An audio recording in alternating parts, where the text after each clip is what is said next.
जुनबाट नि चासो लिएको छैन। यस्तै साउदी अरेबियामा चालकको कामको रूपमा सिराहा जिल्लाको गोलबजार नगरपालिका 11 को इफ्तिखार अहमद खानको सवारी दुर्घटनामा मृत्यु भयो सभामुख महोदय। उहाँको नाता पर्ने भाइले असगर अलीले सब ल्याउनको लागि विभिन्न कार्यालयहरूमा धाइराख्नु भएको छ। उहाँले 15 गते या असाढ 15 गते वैदेशिक रोजगार बोर्डको सचिवालय र कन्सुलर विभागमा लिखित निवेदन दिँदा पनि अहिलेसम्म कुनै पनि सुनवाई भएको छैन सभामुख महोदय। यस्तो अवस्थामा हाम्रो सरकारले जुन संविधान ल्याएको छ हाम्रो देशले, त्यो संविधानको धारा 34 ले के भन्दो रहेछ भने श्रमको अधिकार सबै नागरिकलाई हुनेछ भन्ने कुरा उल्लेख गरेको छ।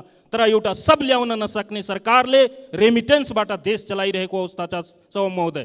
त्यस्तै सम्मान्य सभामुख महोदय, हाम्रो देशमा कतै इन्जिनियरहरू कुटिन्छन्, कतै विद्वानहरू नार्क र नास्टमा काम गर्ने विद्वानहरूलाई अपमान गरेर 40 नम्बरमा पर्नेलाई 1 नम्बरको प्रमुख बनाउँछ त्यहाँको राजनीतिक शक्तिको आडमा। यस्तो चरम दुरुपयोग भइरहेको छ, शक्तिको चरम दुरुपयोग भइरहेछ सभामुख महोदय। यो हाम्रो देश कुन गति कुन दिशातिर गइरहेछ, यसमा हाम्रो सरकार किन गम्भीर भइरहेको छैन सभामुख महोदय। इन्जिनियर दिवसको अवसर पारेर मध्य प्रदेशका इन्जिनियरहरूलाई यही रोजगारी दिनुपर्छ, लोकसेवा खुलाउनु पर्छ भनेर माग सहितको ज्ञापन पत्र बुझाउन जाँदा मध्य प्रदेशको सरकारलाई मुख्यमन्त्रीज्यूलाई ज्ञापन पत्र बुझाउन जाने बेलामा प्रहरी प्रशासनद्वारा इन्जिनियर तेज नारायणजी लगायतलाई कुटपिट र दुर्व्यवहार गरेको भिडियो हामी सार्वजनिक रूपमा हेरेकै होला सभामुख महोदय। यस्तो अपमानजनक रूपमा उहाँहरूलाई कुटपिट गरी हिरासतमा लियो। त्यहाँको सरकार पुरा गुन्डा शैलीमा, गुन्डा राजको शैलीमा चाहिँ आफ्नो कामकाज गरिरहेछ। यसप्रतिमा सरकारको ध्यान आकर्षण गराउन चाहन्छु र दोषी उप कारवाहीको सभामुख मार्फत म सम्बन्धित निकायसँग माग गर्दछु। धन्यवाद। माननीय सदस्य श्री रामप्रकाश चौधरी, संक्षिप्तमा आफ्नो कुरा राख्नुहोस्। सम्माननीय सभामुख महोदय, आज यो सुन काण्डले संसद तातिरहेको बेलामा मलाई विगतको केही यो सुन तस्करी सम्बन्धी याद आयो। सबैभन्दा बढी 2045 सालमा करिब 4 क्विन्टल सुन तत्कालीन डिआइजी भ्याली डिआइजी रणबहादुर चन्दको कार्यकालमा बरामद भएको थियो। त्यतिखेर व्यवस्था अर्कै थियो, त्यसको व्यवस्था अर्कै हुन्थ्यो।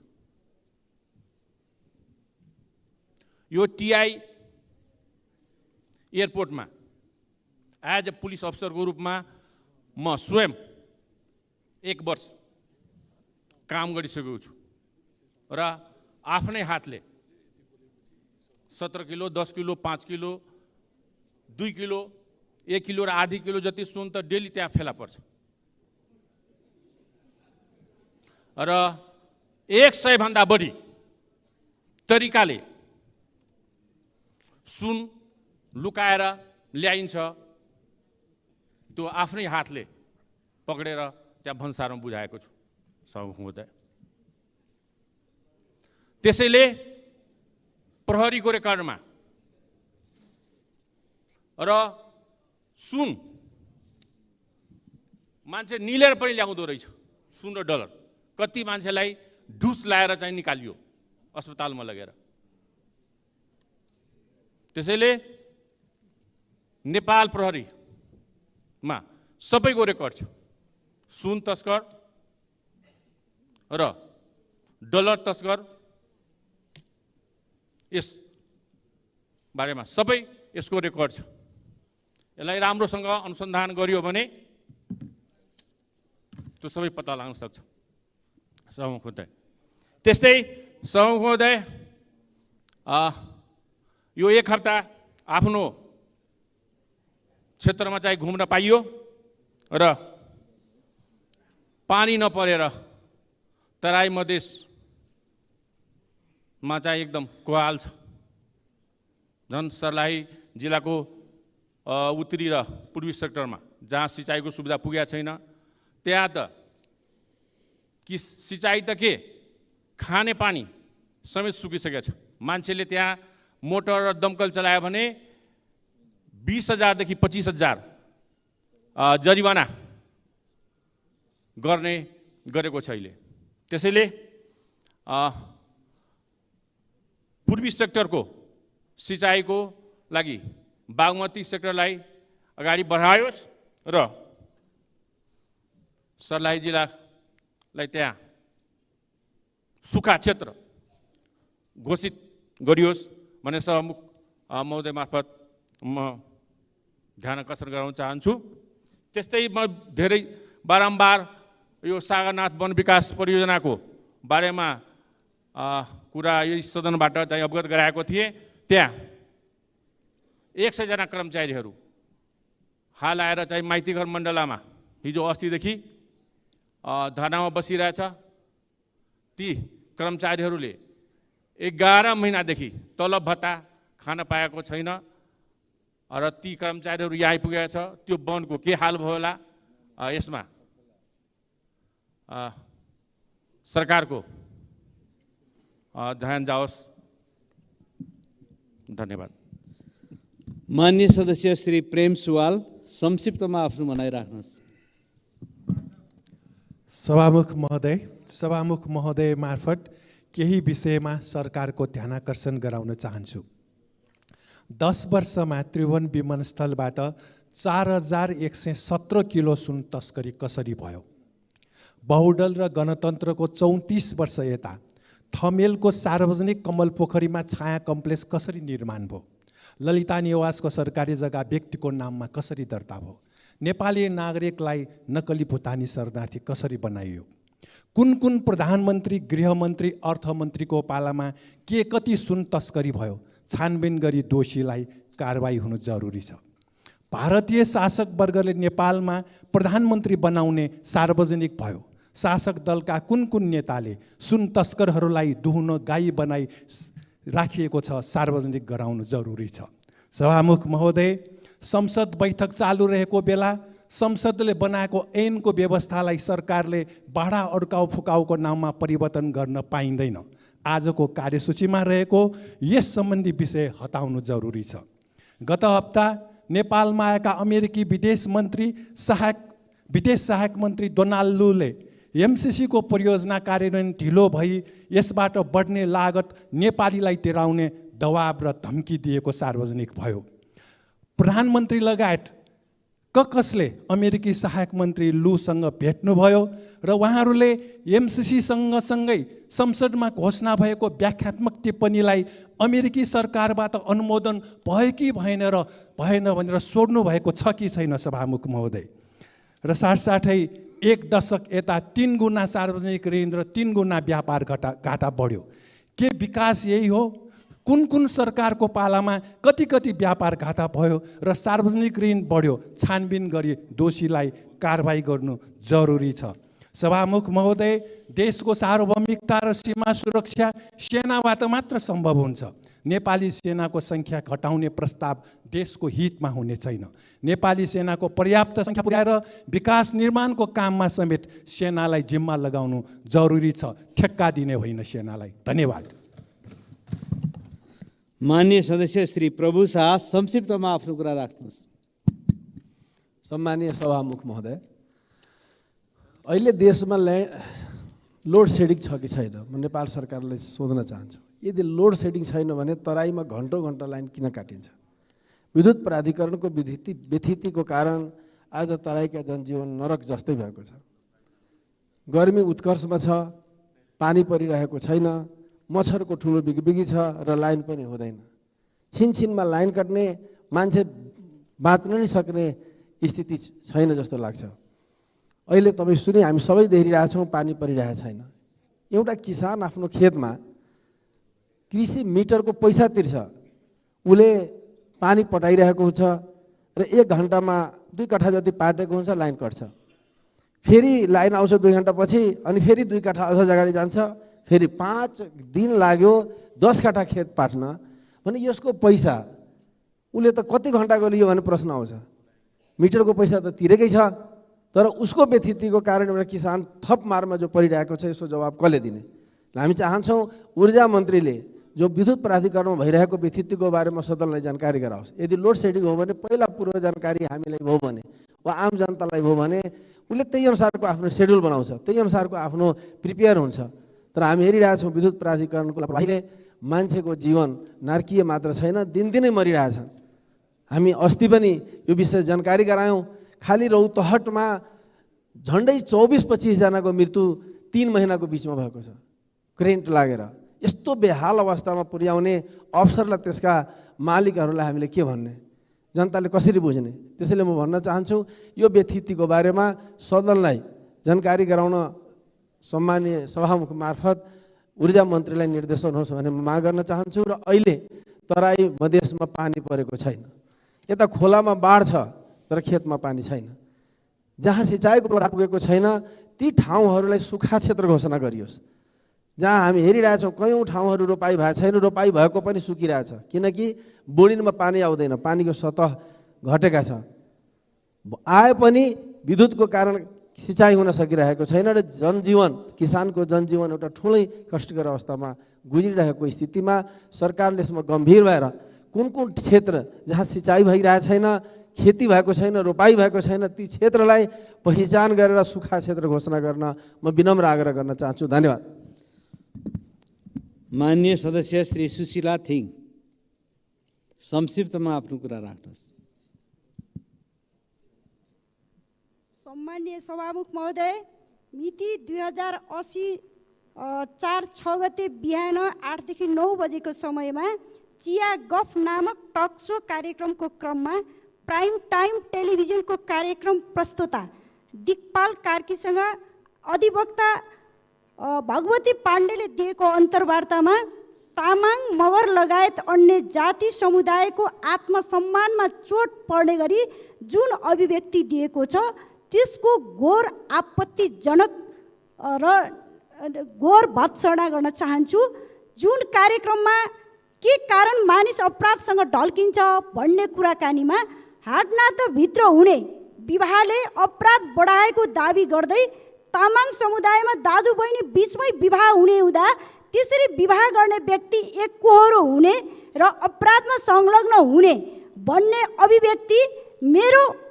अभिव्यक्तिले मेरो मनमा आज यो सुन काण्डले भन्दा बढी बत्ती पोलेको छ। सभामुख महोदय, यस्तो चाहिँ समुदायबाट प्रतिनिधित्व गरेर आज म यो हाउसमा बस्दै गर्दा म कति क्रिमिनल समुदायको चाहिँ माननीय हुला भन्ने मलाई एकदम चिन्ता लागेको छ। सभामुख महोदय, यस्तो गलत उदाहरण दिई तामाङ, मगर लगायत अन्य जाति समुदायको प्रथा, परम्परा, इतिहास, संस्कार र संस्कृतिलाई बङ्ग्याएर दिएको अभिव्यक्ति जातीय तथा अन्य सामाजिक छुवाछुत तथा भेदभाव, कसुर र सजाय ऐन 2068 र मुलुकी अपराध संहिता 2074 को मर्म विपरीत भएको हुँदा निज कार्यक्रम प्रस्तोता दिक्पाल कार्की र अधिवक्ता भगवती पाण्डे विरुद्ध नेपाल तामाङ गेदुङले जाहेरी दरखास्त दायर गरिसकेको हुँदा निजहरूलाई तत्काल पक्राउ गरी कानुनी दायराभित्र ल्याई हदैसम्मको कारवाही गर्न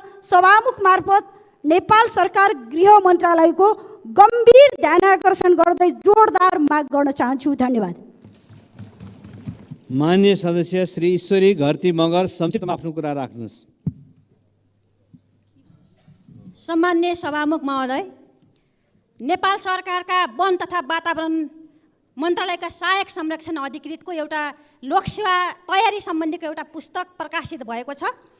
त्यो लोकसेवा पुस्तकमा उहाँले एउटा यस्तो सामग्री राख्नु भएको छ, म त्यसलाई जस्ताको तस्तै राख्न चाहन्छु। राम एकवाल दासले लोकसेवा तयारी पुस्तकको सफलताको साथी भन्ने उहाँको पुस्तकमा सेट नम्बर 24 को पेज नम्बर 143 को प्रश्न नम्बर 18 मा उहाँले राखेको प्रश्न र अप्सनहरू म यहाँहरूको माझ राख्न चाहन्छु। उहाँले चाहिँ के भन्नु भएको छ भने केटीलाई भालु किन बनेको होला, उहाँको प्रश्न यस्तो छ। र उहाँले अप्सन नम्बर ए मा राख्नु भएको छ पोथी भालु जस्तै व्यवहार भएर, बी मा राख्नु भएको छ पोथी भालुले एकपल्टमा धेरै भालेसँग संसार गर्ने भएर, र सीमा राख्नुभएको छ पोथी भालु बहुपति गामी हुन्छ र डीमा भएको छ माथिका सबै। सम्मान्य सभामुख महोदय, नेपाल सरकारको बहालवाला कर्मचारी भएर एउटा चाहिँ वन मन्त्रालयको उच्च पदस्थ व्यक्ति जिम्मेवार चाहिँ कर्मचारी भएर लोकसेवाको तयारी कक्षामा यस्ता महिलामाथि अपमान हुने मात्रै होइन, महा अपमान हुने शब्द राखिन हुन्छ कि हुँदैन? त्यसकारणले म यहाँ भन्न चाहन्छु, यो शब्दले गर्दा नेपाल र विदेशमा बस्ने आम हाम्रा चाहिँ नेपाली महिला आमा दिदी बहिनीहरूमा यसले गम्भीर आघात पुर्याएको छ। तसर्थ यो पुस्तक लेख्ने राम एकवाल दासलाई तुरुन्त निलम्बन गरेर उहाँलाई कानुनी कारबाही चाहिँ अगाडि बढाउनको निम्ति म यो सदनसँग जोरदार माग गर्दछु। र अर्को प्रसङ्ग, अघि हाम्रो एकजना मान्यले पनि भन्नुभएको छ, अहिले चाहिँ अधिवक्ता शीतल पाण्डे, मेरो चाहिँ जानकारीमा उहाँले भगवती पाण्डे भन्नुभयो, मलाई चाहिँ शीतल पाण्डे भनेर चाहिँ मेरो जानकारीमा छ। अधिवक्ता शीतल पाण्डेले एउटा टेलिभिजन कार्यक्रममा मगर र तामाङ चाहिँ समुदायमा दाजुभाइ तथा दिदीबहिनीहरूको बिचमा बिहे हुन्छ भनेर अहिले समग्र मगर र तामाङ समुदायमा एकदमै गम्भीर आघात पुग्ने खालको चाहिँ अभिव्यक्ति उहाँले दिनुभएको छ र उहाँको अभिव्यक्तिले वास्तवमा अहिले मगर र तामाङ जातिमा एकदमै ठुलो चाहिँ गम्भीर चोट पुगेको छ। एकदम यसले गर्दा समुदायमा हेर्ने दृष्टिकोणमा समेत एउटा नराम्रो असर पर्न गएको छ। तसर्थ म अधिवक्ता शीतल पाण्डेको जुन उहाँको अधिवक्ताको लाइसेन्स छ त्यो लाइसेन्स खारेजी गरेर उहाँलाई चाहिँ कानुनी कारबाही चाहिँ अगाडि बढाउन समेत म जोरदार माग गर्दछु। धन्यवाद। माननीय सदस्य श्री छिरिङ लामा तामाङ, संक्षिप्तमा आफ्नो कुरा राखिदिनुहोस्।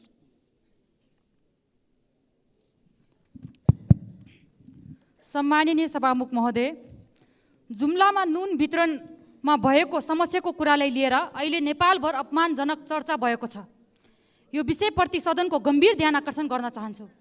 सम्माननीय सभामुख महोदय, जुम्लामा नुनको मूल्य सुगम जिल्लाभन्दा प्रति केजी 20 रुपैयाँ मात्र महँगो छ। एउटा परिवारले औसतमा महिनामा 1 केजी नुन प्रयोग गरेको पाइएको छ। तसर्थ महिनामा धेरै उपयोग हुने अन्य उपभोग्य चिजभन्दा नुनकै कारण त्यति ठुलो सङ्कट निम्तिँदैन। बरु कर्णाली राजमार्ग भरपर्दो नहुँदा औषधि, खाद्यान्न लगायत अन्य उपभोग्य वस्तुको सहज आपूर्तिमा कठिनाई भएर जनजीवन प्रभावित हुने गरेको कुरा गम्भीर विषय हो। तर प्रति परिवार औसत वार्षिक 200 देखि 300 रुपैयाँ अनुदान पर्ने नुनको विषयमा समस्या उत्पन्न गराएर राष्ट्रिय रूपमा जुम्लाको विषयमा नकारात्मक भ्रम सिर्जना गर्न खोजिएको कुरा भर्सन योग्य छ। जुम्लाको वास्तविकतालाई नबुझी कुनै हल्लाखोरको हल्ला र सीमित व्यक्तिको उक्साहटको आधारमा यो विषयलाई अन्तर्जित बनाइएको छ। कर्मचारीमाथि आरोप लगाइएको छ। कर्मचारीले काम गर्दै काम नगरेको जस्तो दुष्प्रचार गरिएको छ।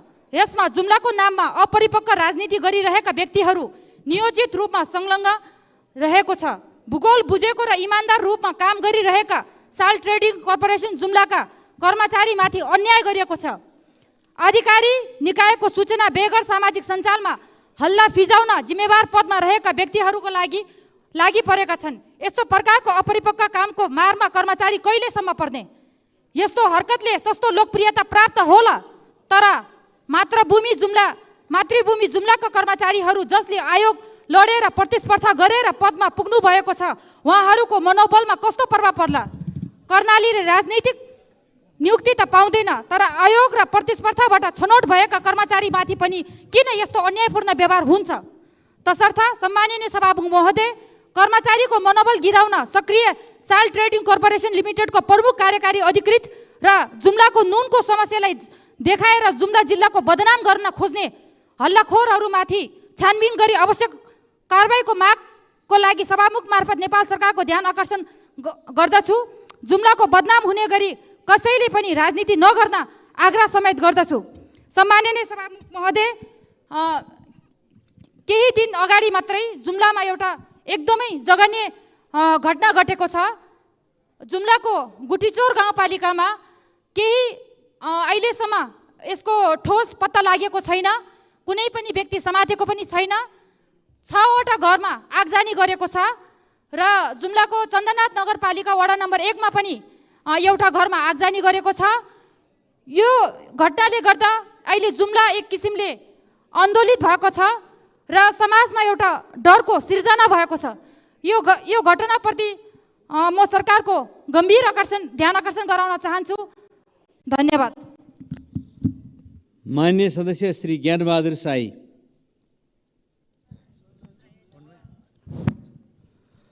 संक्षिप्तमा आफ्नो कुरा के छ राखिदिनुहोस्। सम्माननीय सभामुख महोदय, गृहमन्त्रीज्यू यहीँ हुनुहुन्छ होला। मैले गृहमन्त्रीज्यूलाई जुम्लामा श्रावण 5 गते आगलागी हुँदाखेरि बिहान 6 बजे फोन गरेको थिएँ। मान्छे पक्राउ पर्नु पर्यो, अपराध गर्न पाइँदैन। कुनै कसैको घरमा आगलागी भएको जुम्लाको चन्दनाथ नगरपालिका 1 र गुठीचौर गाउँपालिका वडा नम्बर 4 मा रतनबहादुर बुढा, भीमप्रसाद जैसी, लालचन्द्र सार्की, कविदत्त न्यौपाने, खडानन्द पाण्डे लगायत 7 वटा घरमा आगलागी र मुगु कार्मङ रोडवासी नारदेल तामाङको ट्र्याक्टरमा आगलागी गरिएको छ। यस्तो अपराध गरिएको छ कि अफगानिस्तानको आतङ्ककारीले गरे जस्तो अपराध। मान्छेलाई घरमा राति सुतेको बेला बाहिरबाट चुकुल लगाइन्छ, मट्टी तेल छर्किन्छ अनि आगो लगाउँदै हिँडिन्छ। आज यत्रो दिन भइसक्यो गृहमन्त्रीज्यूलाई मैले त्यतिखेर अवगत गराएको थिएँ। सम्बन्धित अपराधीहरूलाई पक्राउ गरिएको छैन। जुम्लामा मान्छेहरूले सुत्न पाएको छैनन्, ओल्लो गाउँबाट पल्लो गाउँ जान पाएका छैनन्। गृहमन्त्रीले अगाडिबाट जवाब दिनुपर्छ। यो जवाब हामी चाहन्छौँ र माग्छौँ पनि। कि त गृहमन्त्रीले तपाईँको यो म काम गर्न सक्दिनँ, तपाईँ जे मन लाग्छ त्यही गर्नुहोस् भन्नुहोस्। कि त यदि यो देशमा राज्य छ भने गृहमन्त्रीले जुम्लालाई के अर्को देश बनाउन खोजे हो? जुम्ला यो देशभित्र पर्छ कि पर्दैन? पर्छ भने गृहमन्त्रीज्यूले तत्काल यसको एक्सन लगे यिनीहरूलाई कारवाही गरियोस्, म यो माग्न चाहन्छु। र साथसाथै अर्को कुरा छ, यो नेपालभरि पशु चौपायामा महामारीका रूपमा फैलियो लम्पी स्किन भन्ने। जुम्लामा 12,315 गाईबस्तुहरूमा तपाईँको सङ्क्रमण देखियो। 365 वटा वस्तुहरू गाईबस्तुहरूको अहिले मृत्यु भएको छ। तर यसको औषधिका लागि अहिले प्रदेशमा हामीले पत्र पठाएका छौँ, सङ्घबाट कुनै पनि काम भएको छैन। र अहिले यहाँ कृषि तथा पशुपन्छी मन्त्रीज्यूलाई अनुरोध छ, छिटोभन्दा छिटो जुम्लामा औषधि गराइयोस्। र अर्को विषयवस्तु, म यहाँ अस्ति एउटा समाचार पढ्दै थिएँ सभामुख महोदय। बालुवाटारको ललिता निवास काण्डमा चाहिँ मान्छे पक्राउ गरेर स्टन्टबाजी भइरहेको थियो सडकमा है। म एउटा यहाँ यो मन्त्री परिषदको निर्णय यहाँ देखाउन चाहन्छु। 2066 साल 12 महिना 29 गते, 2067 साल 1 महिना 31 गते, 2067 साल 4 महिना 28 गते, 2069 साल 6 महिना 18 गते गरी तत्कालीन मन्त्री परिषदले बालुवाटारमा नक्कली मोही खडा गरेर तत्कालीन प्रधानमन्त्रीहरूले 113 रोपनी जग्गा तपाईँको नक्कली मोही खडा गरेर दिन्छन्। तर आज ती पूर्व प्रधानमन्त्री र पूर्व प्रधानमन्त्रीहरू, ती मन्त्री परिषदका मान्छेहरू नक्कली मोही खडा गरेर तपाईँको बालुवाटारको जग्गा मन्त्री परिषदको निर्णय गरेर बेचेर खान्छन्। तर तिनीहरू आज कोही सदनमा आइरहेछन्, कोही बाटोमा कराइरहेछन्। गृहमन्त्री रामजात्रा हेरेर बसिराख्नु भएको छ। अनि जसले तपाईँको नक्कली मोही खडा गर्यो, मोहीले तपाईँको नक्कली मोहीबाट लाल पूर्जा लगेर बकाइदा तपाईँको टिप्पणी उठाउने मान्छेमाथि कारवाही गरेर तपाईँको यहाँ तपाईँको गृहमन्त्रीज्यूले आफ्नो तपाईँको शक्ति प्रदर्शन देखाइराख्नु भएको छ। म अनुरोध गर्न चाहन्छु, हाम्रोतिर एउटा चलन छ, धान खाने मुसो चोट पाउने भ्यागुत्तो। यस्ता किसिमका गतिविधिले राज्य अगाडि बढ्दैन। यदि दम हिम्मत छ भने, यदि साँच्चै यो देशको रूपमा काम गर्ने क्षमता र यदि सोच छ भने तपाईँ तत्कालीन 2 जना प्रधानमन्त्रीलाई जेल हाल्नुपर्छ, उनीहरूलाई पक्राउ गर्नुपर्छ। मन्त्री परिषदले गरेको निर्णय हो। आज तपाईँको यतातिर कतै छैन। अब सुनकाण्डको कुरा तपाईँले देखिहाल्नुभयो, आउँदै गर्छ, छानबिन गर्दै गर्छु।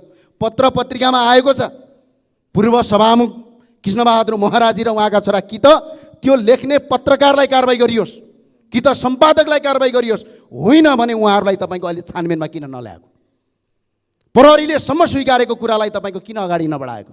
अनि जहिले पनि गरिब, आज हेर्नुहोस् त 21 वर्षको जानुहोस् त छतको छानो चुइन टाल्न नपाएको मान्छेलाई लगेर खोरमा थुनेर सुनकाण्डका दोषी पक्राउ गऱ्यौँ भनेर जुङ्गामा ताउ लगाएर हुन्छ? हुँदैन। त्यही भए हुनाले सम्बन्धित मान्छेलाई पक्राउ गरियोस्। बालुवाटारको ललिता निवास काण्डमा यति मितिमा मन्त्री परिषदको निर्णय गर्ने, 113 रोपनी जग्गामा नक्कली मोही खडा गर्ने मान्छेलाई पक्राउ गर्ने हो। कुनै तपाईँको व्यवसायीलाई आफ्नो आर्थिक रूपमा अप्ठ्यारो पार्नका लागि गर्ने होइन। म यहाँ कसैले के गर्यो, सरकारले पक्राउ गर्यो गलत गर्यो भन्दिनँ, पक्राउ गर्यो सही गर्यो। तर सरकारले वास्तविक मान्छेलाई पक्राउ गर्नुपर्छ, सरकारले हदसम्म जरासम्म जानुपर्छ। रुखको टुप्पा काटेर रुख सुक्दैन, रुखको जरा काट्नुपर्छ बल्ल रुख सुक्छ। यो कुरा र अपराधीका वास्तविक अपराधलाई कारवाही गरियोस्। र जुम्लामा म अहिले पनि फेरि पनि यो दोहोऱ्याउन चाहेँ, गृहमन्त्रीज्यू धेरै दिन भइसक्यो तपाईँको फोन यसो चलाएर हेर्नुहोस् त, मैले बिहानपल्ट फोन गरेँ, कहिले पक्राउ गर्नुहुन्छ, कुन दिन पक्राउ गर्नुहुन्छ, तिनीहरूलाई पक्राउ गरियोस्, होइन भने सडक र सदनबाट आन्दोलन हुन्छ। हस्, धन्यवाद। माननीय सदस्य श्री हरि ढकाल संक्षिप्तमा के छ आफ्नो कुरा राख्नुहोस्। सम्माननीय सभामुख महोदय, 2 महिनाको बिचमा कुइन्टल सुन तस्कर हुन्छ, अरबौँको माफियागिरी चलाइएर त्यही एयरपोर्टबाट निक्लिन्छ। अनि यही सरकार खर्च कटौतीको नाममा सामुदायिक विद्यालयका कक्षा 6 का विद्यार्थीको खाजा खोज्छ। खाजा खोज्न उद्यत हुन्छ, 1 अर्ब पैसा जोगिन्छ भनेर। 8 अर्ब 45 करोड जुन विनियोजन गरिएको थियो, यसले कक्षा 6 का विद्यार्थीलाई खाजा खुवाउन पुगेन भनेर देशैभरिका सामुदायिक स्कुलमा कक्षा 6 का विद्यार्थीले दिवा खाजा खान पाएका छैनन्। सम्माननीय सभामुख महोदय, सरकार सञ्चालकहरू, तपाईँको बेलका घरमा त्यो मेसमा पाक्दै गरेको खाना, ती भेराइटीहरू हेर्नुहोस्। र मेरो चितवन क्षेत्र नम्बर 1 को चेपाङ बस्तीका ती बालकहरू जो कुपोषित बालक छन्, ती बालकलाई खोसिएको त्यो खाजा सम्झिनुहोस्। तपाईँलाई बेलुका खाना रुज्यो, तपाईँको 84 व्यञ्जन भनी अनि मान्ने छन्। मेरो क्षेत्रका चेपाङ बस्तीका ती निहिर, ती सीमाङ्कृत चेपाङहरूले सरकार क्रूर रहेछ, साँच्चै क्रूर रहेछ, यो हाम्रो होइन रहेछ भनेर बुझ्नेछन्। देशैभरि सामुदायिक स्कुलमा पढ्ने भने के हो? गरिबका विद्यार्थी हुन्। त्यही खाजाको लागि मात्रै स्कुल पुग्ने विद्यार्थीहरू छन्। खर्च कटौतीको नाममा के कटौती गरे? पेट काटिदिने। म सरकारलाई गम्भीर ध्यानाकर्षण गराउन चाहन्छु। सामुदायिक स्कुलमा खर्च कटौतीको नाममा दिवा खाजामा गरिएको यो 1 अर्ब जोगाउने खेलको म सशक्त प्रतिकार र विरोध गर्दछु। यदि यो सच्याइएन भने आगामी दिन राष्ट्रिय स्वतन्त्र पार्टी देशैभरिका सामुदायिक स्कुलका विद्यार्थीहरूलाई खाजा खुवाउनका लागि सदनमा सशक्त रूपमा प्रतिवाद गर्नेछ। यो निर्णयको सशक्त प्रतिवाद गर्नेछ। सम्माननीय सभामुख महोदय, मैले आज अर्को प्रसङ्ग पनि म जोड्न चाहन्छु। यही एयरपोर्ट हो, यो एयरपोर्टबाट गरिब एउटा थारूको छोरा, मेरै क्षेत्रको थारूको छोरा श्रमको लागि कतार पुग्छ। यही एयरपोर्टबाट देख्दैन त्यहाँ लागु औषध हालेर पठाएको र कतारको एयरपोर्टमा समाइन्छ। 10 वर्ष जेल सजाएर 3 करोड नेपाली रुपियाँ जरिवाना सहित कतारको जेलमा उक्त थारूको बच्चा छन्। आज पटक दूतावासलाई उक्त दिनको मुचुल्का नेपाल सरकार परराष्ट्र मन्त्रालयमा पठाइदिनुहोस् न भन्दा ताकेता गरेको मैले 8 महिना भयो। बल्ल आज जाहेरी उहाँबाट पठाइएको जाहेरी मेरो हातमा छ। यो सरकार यहाँबाट एयरपोर्टबाट लागु औषध विदेशमा एउटा श्रमको लागि गएको कतार पुगेको एउटा गरिब किसानको छोरोको झोलामा लागु औषध बोकाएको पनि देख्दैन, अनि क्विन्टल सुन लिएर आएको पनि देख्दैन। देख्छ त त्यो सामुदायिक स्कुलको बच्चाको लागि दिएको महिनाको 450 रुपियाँ। कहाँ छ सरकार? म फेरि पनि अन्तिममा सामुदायिक स्कुलको यो खर्च कटौतीको नाममा 1 अर्ब जोगाउने नाममा दिवा खाजामा जुन त्यो सामुदायिक स्कुलका विद्यार्थीहरूको पेट काट्ने काम भएको छ, यसको म सशक्त हामी सदनबाट प्रतिवाद गर्नेछौँ। म देशैभरिका सामुदायिक स्कुलमा जुन यो दिवा खाजामा भएको व्यथितिकोमा पनि हामी राष्ट्रिय स्वतन्त्र पार्टी सशक्त रूपमा लाग्नेछौँ। धन्यवाद। माननीय सदस्य श्री रामहरि खतिवडा संक्षिप्तमा आफ्नो कुरा राख्नुहोस्। सभामुख महोदय, आज धेरै विषयहरू सदनले प्रवेश पाएको छ। धेरै दिनपछि सदन प्रारम्भ भएकोले धेरै विषय प्रवेश पाएको होला सभामुख महोदय। तर सबभन्दा महत्त्वपूर्ण विषय, केही दिन पहिला 100 केजी सुन काठमाडौँको अन्तर्राष्ट्रिय एयरपोर्ट नजिकै सिनामङ्गलमा फेला पर्यो। जाँचकीहरू फेला परेनन्, देखेनन्, भन्सार कर्मचारीले देखेनन्, प्रहरी प्रशासनले देखेन।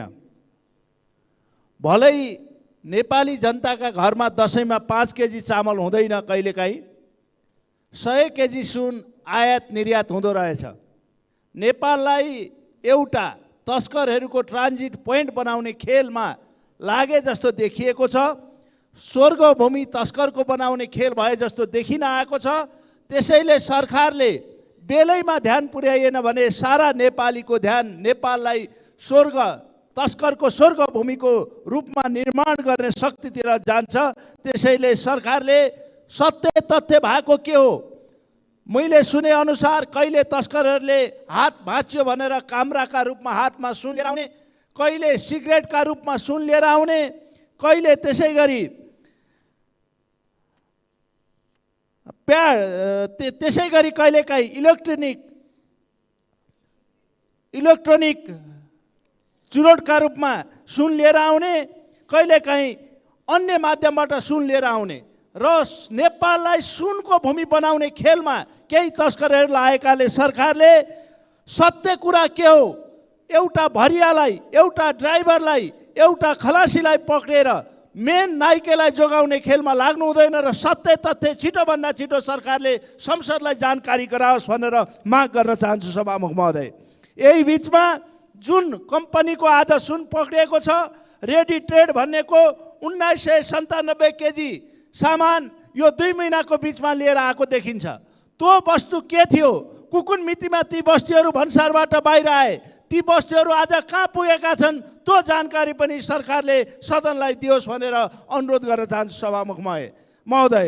ललिता निवास प्रकरणमा त्यसै गरी साना माछाहरूलाई समात्ने, राजस्व तिरेका र जग्गा लिएका मान्छेहरूलाई थुन्ने, जसले जग्गा मिलायो तिनीहरूलाई अहिलेसम्म नसमात्ने पद्धतिमा गएको छ, त्यसमा पनि सरकारले सही निर्णय गरेर जनताका बिचमा ल्याओस् भनेर अनुरोध गर्न चाहन्छु सभामुख महोदय। अहिले केही एक्सरेको सामान चेक गर्ने, केही त्यस दिन आफ्नो सामान चेक गर्ने ड्युटीमा बसेका केही मान्छेहरूलाई निलम्बन गरेर सरकार उम्किन पाउँदैन। गृहमन्त्रीले मलाई लाग्छ छिटोभन्दा छिटो निष्पक्ष छानबिन गरेर सदनलाई यसको जानकारी दिनुहुनेछ। मलाई त विश्वास थियो आजै गृहमन्त्री सबभन्दा पहिले समय लिएर यो बिचमा घटेका घटनाको बारेमा सदनलाई जानकारी गराउनुहुन्छ भन्ने विश्वास लिएको थिएँ। भलै भर्खर गृहमन्त्री आउनु भएको छ, यो सबै विषयमा गृहमन्त्रीले जानकारी गराउनुहुन्छ भन्ने मैले विश्वास लिएको छु। त्यस्तै लम्की स्किन रोगको बारेमा सभामुख महोदय हजुरले नै यहाँ त्यसलाई रुलिङ गर्नुभयो, रुलिङ गरिसकेका मन्त्रीहरूले जवाब दिनुहोला र देशमा लम्की स्किनबाट यत्रो ठुलो क्षति भएको छ, त्यसलाई सरकारले न्यूनीकरण गर्न, रोकथाम गर्न अथवा ती क्षतिपूर्तिका लागि जनतालाई राहत दिने कार्यक्रम लिएर उपस्थित आएर जवाब देला भन्ने अपेक्षा हामीले लिएका थियौँ। अहिले पनि सरकारले त्यो जवाब दिएको छैन।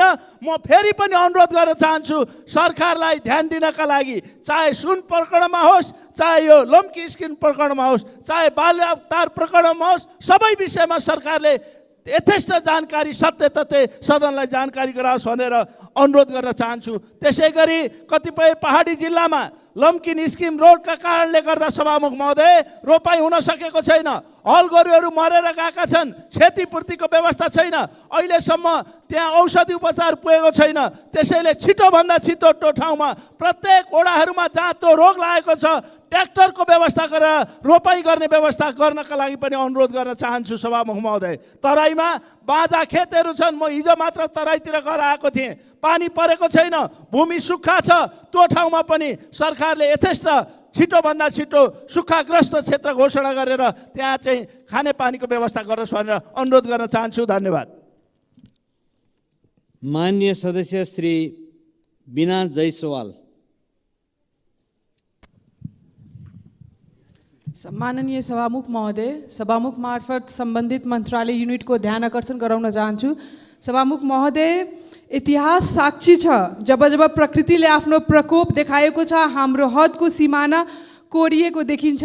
के धनी होस् के गरिब होस्, मानिस बराबर नै छन् भन्ने कुराको पुष्टि गरेको छ। मेरो विषयको केन्द्रबिन्दु तराईमा खास गरी मधेसका जिल्लाहरू पर्ने भूगोलमा भएको ग्राउन्ड वाटर क्राइसिस, जुन कि एकमात्र पानीको साधन हो, यस बारेमा हो।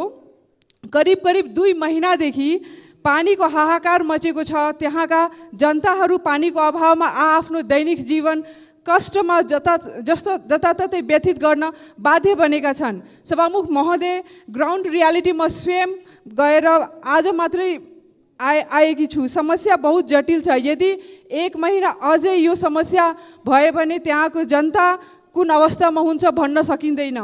महोदय, यो सांसद मान्य हुनु मलाई अलिकति पनि फकरको कुरा हो जस्तो लागेन, किनभने हाम्रो अगाडि जनताहरू पानी बिना छटपटाइरहेछन्, रोइरहेछन्, तर हामी सुविधाहीन छौँ र हामी ज्ञापन पत्र मात्र बुझाउन खानेपानी संस्था, स्थानीय तह र मन्त्रालयहरूको चक्कर काटिरहेका छौँ। स्थानीय तह समस्या समाधानको लागि प्रयासरत छ, तर केन्द्र सरकार र प्रदेश सरकारले कानमा तेल हारेको देखिन्छ। जुन सरकारलाई सुललाई लसुन बनाउन बानी परेको छ, त्यस सरकारले जनताको समस्या कसरी देख्छ?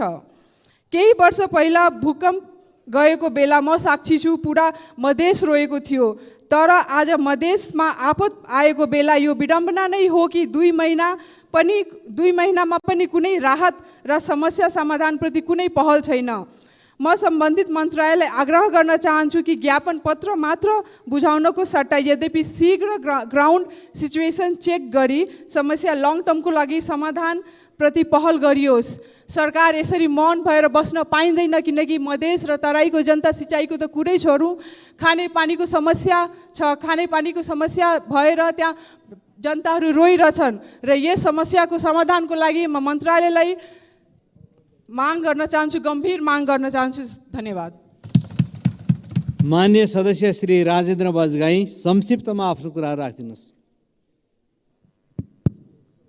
सामान्य सभामुख महोदय, I can see none of you are smugglers. That is why it is so loud भन्छ।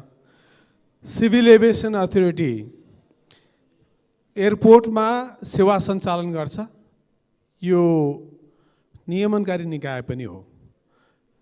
यसले आफ्नो कार्यक्षेत्र दुईतिर फैलाउँदा एयरपोर्ट सञ्चालनमा हुने कैयन गतिविधि अहिले आएर सुनमा ल्यान्डिङ भएको छ, यसमा ध्यान पुर्याउन सक्दैन। ऊ आफै पनि त्यहाँको सेवा सञ्चालक र नियमनकारी निकाय भइरहेको हुँदा ऊ कति जिम्मेवार छ भन्ने कुरा म सामान्य सभामुख महोदय मार्फत सरकारको ध्यान आकर्षण गराउन चाहन्छु। धेरै पहिले 2016 पाइसेस भन्ने एउटा सफ्टवेयर चाहिँ अमेरिकी सरकारले नेपालको इमिग्रेसनमा जडान गर्नलाई माग भएअनुसार, अनुरोध भएअनुसार चाहिँ सहयोग गर्न चाहेको थियो। त्यति बेला नेपालको गृह मन्त्रालयले र गृह प्रशासनले त्यो पाइसेस सफ्टवेयर चाहिँ हामी जडान गर्न चाहन्नौँ अथवा हामीलाई तपाईँहरूले आर्थिक सहयोग गर्नुहोस्, अनि हामी आफै सफ्टवेयर निर्माण गरेर जडान गर्नेछौँ भनेर माग गर्यो। अब यहाँ नेपालको सरकारको कर्मचारीको नियतिमाथि मैले प्रश्न गर्न खोजेको कि कुन सफ्टवेयर बनाएर त्यो एन्टी टेररिस्ट मुभमेन्टलाई रोक्ने पाइसेससँग प्रतिस्पर्धा गर्न सक्थ्यो, अथवा अन्य कुनै जापानसँग सफ्ट फोर्ससित लिए पनि हुन्थ्यो यदि अमेरिकनहरूसित लिँदाखेरि अप्ठ्यारो हुन्छ भने।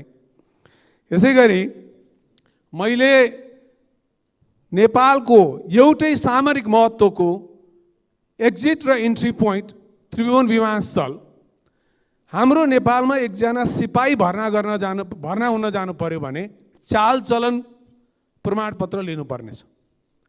नेपालको एयरपोर्टमा कैयन ठेक्काहरू, कुनै ठेकेदार कौल पसलेहरूले, त्यहाँ पसल सञ्चालन गरिरहेका साथीहरूले, उद्योगपति कहलेका साथीहरूले आफै विदेश भ्रमण जाँदाखेरि उहाँहरूको पकेटबाट हजारौँ डलर चाहिँ बरामद भएको, 40,000 डलर बरामद भएको व्यक्ति अहिले पनि एयरपोर्टको सेवा सञ्चालन गर्छ।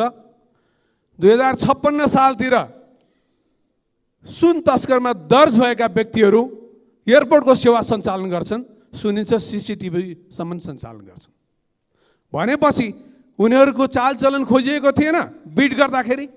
म यो प्रश्न गर्न चाहन्छु सम्माननीय सभामुख महोदय मार्फत सरकारलाई, सीप्रतिका सञ्चालक भारतबाट निकै मोटो सुनको सिक्री पहिरेर आउनुभएको रहेछ, एयरपोर्टमा हैरान गर्यो। जसरी लेबरहरूलाई मोबाइलमा टिभीमा हैरानी दिइन्थ्यो, त्यसै गरी ती सबभन्दा ठुलो ट्याक्स तिर्ने करदातालाई चाहिँ हैरान गरेपछि उनले सिक्री खोलेर फाल्दे, त्यो सिक्री लिन पनि गएका छैनन्। यसकारण म यहाँ के भन्न चाहन्छु भने यसै सन्दर्भमा अहिले चर्चामा चुलिएको र विवादमा तान्न नहुने सारा नेपालका अर्गानहरू, सरकारका अर्गानहरू च्यातिएको बेलामा, जीर्ण भएको बेलामा नेपाली सेनाको कटौती माग गरिनु उचित छैन। नेपाली सेनाको भरण पोषण, नेपाली सेनाका सिपाहीहरूको बसोबासको बन्दोबस्त, खाजाको बन्दोबस्तको बारेमा सोच्नुपर्नेमा नेपाली सेनाको कटौतीको बारेमा पनि प्रश्नहरू उठिरहेका छन्। हामीले सुनसँगै अर्को गाउँमा कृषकहरूको गोरु मरिरहेको कुराहरूमा पनि हामीले कृषि मन्त्रीलाई यहाँ सदनमा पाएका छैनौँ। त्यस उप पनि मैले सरकारको विशेष ध्यान आकर्षित गराउन चाहन्छु। धन्यवाद। जय नेपाल। माननीय सदस्य श्री ठाकुर प्रसाद गैरेलाई संक्षिप्तमा आफ्नो कुरा राख्न समय दिन्छु।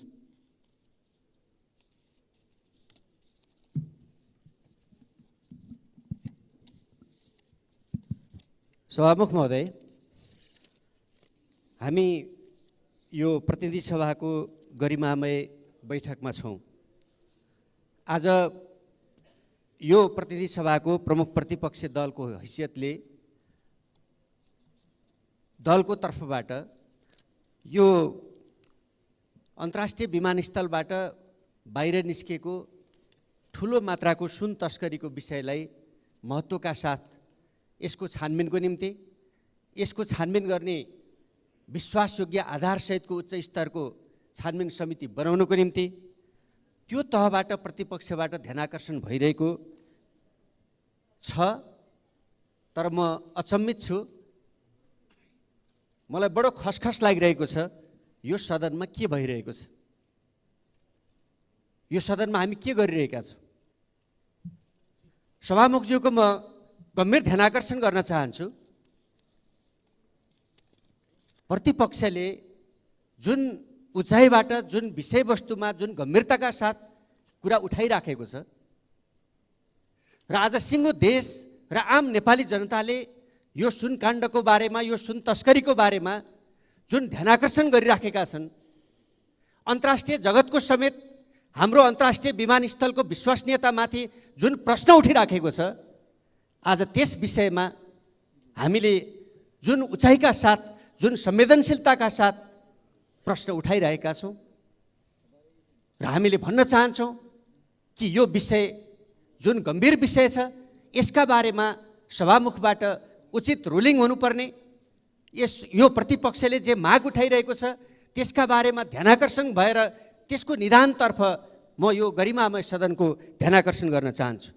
सभामुख महोदय, कर्णालीतिर नुन नपाएर जनता पुलिससँग लड्दैछन्। यहाँ ठुलो मात्रामा ई सिगरेटको चाहिँ तस्करी चलिराखेको छ। आज देशमा यही हप्ता मात्रै करिब 4 रुपियाँ 5 रुपियाँ प्रति किलो चामलमा मूल्य वृद्धि भइरहेको छ। एयरपोर्टबाट 150 किलो सुन तस्करी भइराखेको छ। आज देशभरिका जनताले ध्यानाकर्षणका साथ हामीलाई हेरिराख्नु भएको छ। यो सुन तस्करीका बारेमा संसदले विश्वासयोग्य ढङ्गबाट यसको छानबिन गर्नको लागि आवाज उठाउँछ वा उठाउँदैन। आगामी दिनमा यस्तो प्रवृत्ति नेपालमा दोहोरिन नपाउने सुनिश्चितताको खबरदारी यो संसदमा हुन्छ कि हुँदैन, आज आम नेपाली जनताको ध्यान छ। यसतर्फ म यो गरिमामय सदनको ध्यानाकर्षण गराउन चाहन्छु। केही समय अगाडि यही संसदमा पशुपतिनाथमा चढाइएको सुन होइन पित्तल हो भनियो। प्रतिपक्षको तर्फबाट हामीले उठायौँ, यो सुन हो कि पित्तल हो, जाँच होस्। त्यो पित्तल होइन सुन हो भन्ने कुरा पुष्टि भयो। सभामुख महोदय, यो अन्तर्राष्ट्रिय विमानस्थलबाट छुटकारा सहज ढङ्गले निस्केको सुन कसको हो, त्यो कसले ल्याएको हो, यो कुराको सत्य तथ्य छानबिन हुनुपर्छ। त्यो छानबिन नभइकन हामीले यो संसदको गरिमालाई बचाउन सक्दैनौँ, हाम्रो देशको मर्यादालाई बचाउन सक्दैनौँ। यसतर्फ म सदनको ध्यानाकर्षण गर्न चाहन्छु। मलाई त आशा थियो म प्रश्न गर्न चाहन्छु, जुन दिन सुन तस्करी विमानस्थलबाट बाहिर निस्क्यो त्यसै दिन अर्थ मन्त्रालयको त्यहाँको मुख्य सम्हालेर बस्नुभएको प्रमुखले बिदा किन लिनुभयो? त्यही दिन गृह मन्त्रालयको तर्फबाट त्यसको प्रमुखको जिम्मा लिएर बस्नुभएको व्यक्तिले सोही दिन एकै दिन दुवै प्रमुखहरूले बिदा कहाँबाट पाउनुभयो? बिदा स्वीकृत कसले गर्यो? किन गर्यो? के सरकारको यो जवाफभन्दा बाहिर, सरकारको दायराभन्दा बाहिरको कुरा हो? म प्रश्न गर्न चाहन्छु। मैले अर्थमन्त्रीले एक ठाउँमा बोलेको सुने, मैले कर्मचारीलाई सुन पक्रिने मान्छेलाई पुरस्कार घोषणा गरेको थिएँ, त्यसकारणले सुन पक्रियो। म प्रश्न गर्न चाहन्छु, त्यो पुरस्कार कसले पाए? त्यो पुरस्कार पाउने मान्छे को हुन्? ती मान्छेहरूलाई पुरस्कार दिलाउनको लागि सरकारले सुन बाहिर निकाल्ने अनुमति दिएको हो? मैले सम्माननीय गृहमन्त्रीजीले सार्वजनिक रूपमा बोलेको सुने, यसमा कुनै पार्टीको कुनै नेता कुनै अनुहार हेरिने छैन। तर म प्रश्न गर्न चाहन्छु, के त्यो त्यही 20,000 रुपियाँ लिएर त्यो कम्पनी खोल्नका लागि नागरिकता दिने मान्छे यो सुनको तस्कर हो? के उसैको एक्लो प्रयासमा यो सम्भव भयो?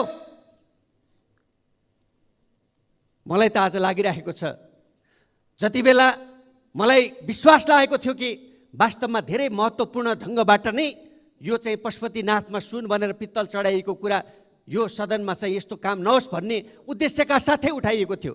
तर मलाई आज शङ्का लागिरहेको छ, संसदमा पशुपतिनाथको जलहरी चर्चा चलाएर सरकारले एयरपोर्टमा सुनको तस्करीको योजना बनाइरहेको थियो र सुन तस्करीको काम गरिरहेको थियो। आज सरकारले, सत्ता पक्षले विषयवस्तुलाई अन्त मोडेर यही यो जुन कम्पनी हो त्यही कम्पनीले आज 23औं पटक सामान ल्याउँछ, 22औं पटकको सामान पक्रिँदैन, 33औं पटक सामान ल्याउँछ, 32औं पटकको सामान पक्रिँदैन, 33औं पटकको सामान एक्सरे गर्ने ठाउँबाट पक्रिँदैन, इमिग्रेसनबाट त्यहाँको कार्यालयबाट पक्रिँदैन, बाहिर आएर पक्रिन्छ। अनि अर्थमन्त्रीजी भन्नुहुन्छ पुरस्कार पाउने भनिएको थियो त्यसकारणले पक्राउ पर्यो। योभन्दा लज्जाबोधको कुरा के हुन्छ? मलाई त आशा थियो गृहमन्त्रीज्यूले मेरो मातहतको कार्यालयले यो सुन जहाँबाट पक्रिनु पर्थ्यो पक्रिन सकेन, त्यसकारणले यसको छानबिन नहुन्जेलसम्म म गृहमन्त्रीको पदबाट बाहिर बस्छु भनेर गृहमन्त्रीले भन्नुहुनेछ। मलाई त आशा थियो अर्थमन्त्रीले मेरो मातहतको कार्यालयले यो सुन पक्रिन सकेन, त्यसकारणले यसको छानबिन नहुन्जेलसम्म म अर्थमन्त्रीबाट बाहिर बस्छु, नैतिक रूपले म यो पदमा बस्न मिल्दैन भनेर उहाँहरू स्वयंले भन्नुहुनेछ। म प्रश्न गर्न चाहन्छु, के नैतिक रूपले उहाँहरू यो पदमा बसिरहन मिल्छ? नैतिक रूपले गृहमन्त्री भइरहन, अर्थमन्त्री भइरहन मिल्छ नैतिक रूपले? अझै म सुन्दैछु कि बाहिर आदर्शको कुरा गरिँदैछ। आदर्शको कुरा गर्नेहरूले आफैले त्यो आदर्शको परिचय दिन सक्नुपर्छ कि पर्दैन? आज देशमा यस्तो महत्त्वपूर्ण यति संवेदनशील विषय हाम्रो अन्तर्राष्ट्रिय माननीय सदस्य समय छोट्याउनुहोस्। म सकाउँछु सभामुख महोदय।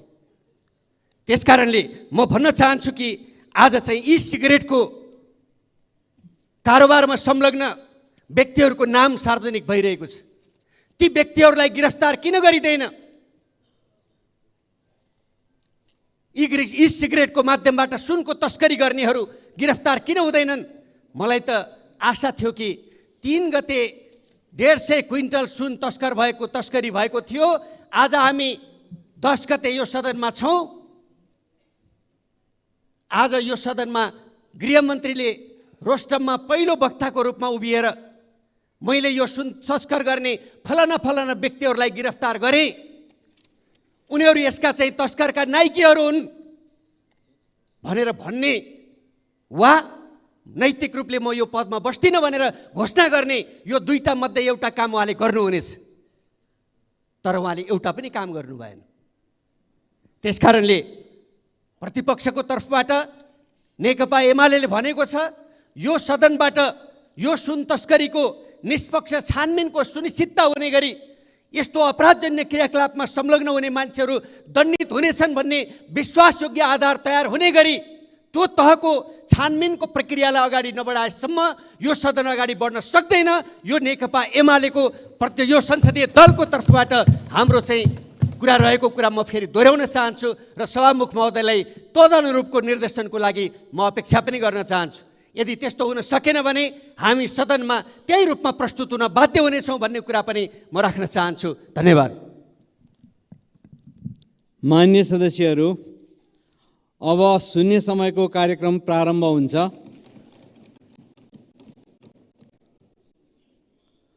मान्य सदस्यहरू, अब हामी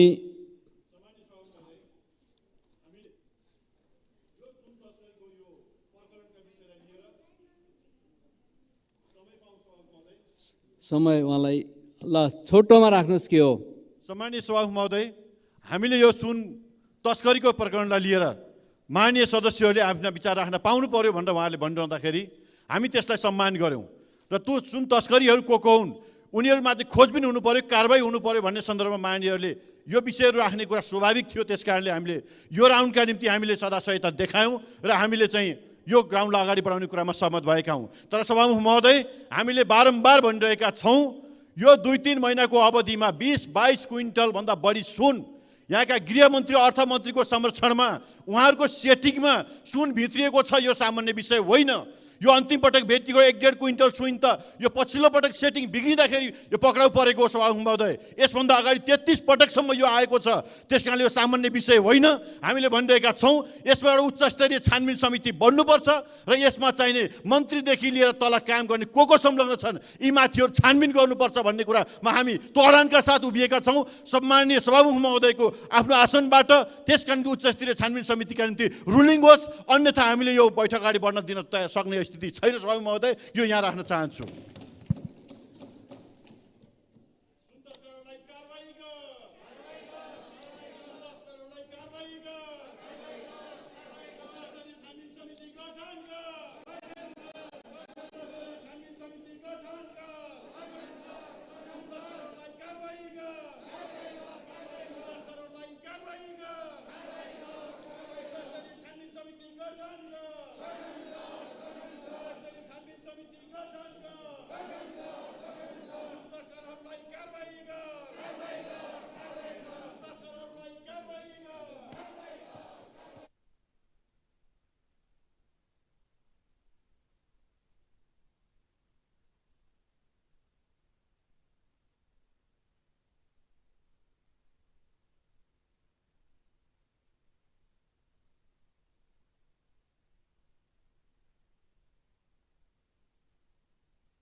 मान्य सदस्यहरू, आजको बैठकको कार्यसूचीमा रहेको सम्पूर्ण कार्यक्रम सूचीबाट हटाएको जानकारी गराउँछु।